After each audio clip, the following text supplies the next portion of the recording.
Hello बच्चों, चलो इस प्रश्न को पढ़ते हैं। इस प्रश्न में पूछा हुआ है, द्रव को एक बंद पात्र में क्रांतिक ताप पर गर्म करने पर गैस और द्रव अवस्था को अलग करने वाली परत विलुप्त हो जाती है। क्यों हो जाती है और इस स्थिति में पदार्थ की प्रावस्था क्या होगी, ये आपको बताना है। तो चलो सबसे पहले हम इस प्रश्न के मुख्य अवधारणा को सीखते हैं। तो मुख्य अवधारणा के अंदर हमारे पास में आता है कि भाई क्रांतिक ताप क्या होता है। सबसे पहले हम इस बात के बारे में देख लेते हैं। क्रांतिक तो वह ताप जिसके ऊपर वाले तापों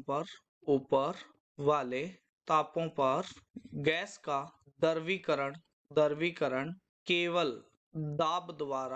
दाब लगाकर नहीं किया जा सकता है, नहीं किया जा सकता है, उस ताप को हम क्या बोलते हैं? क्रांतिक ताप बोलते हैं।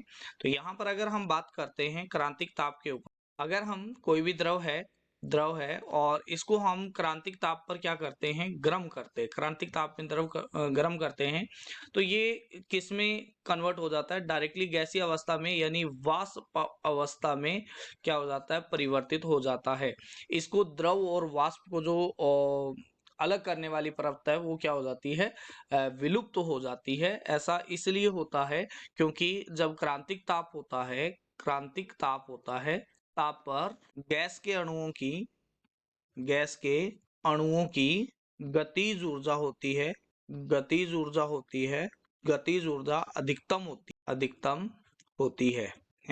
ठीक है। तो अगर हम बात करते हैं कि इस स्थिति में पदार्थ की प्रावस्था क्या होगी, तो इसमें वाष्प प्रावस्था होगी, या फिर हम ये बोल सकते हैं गैसीय अवस्था होगी।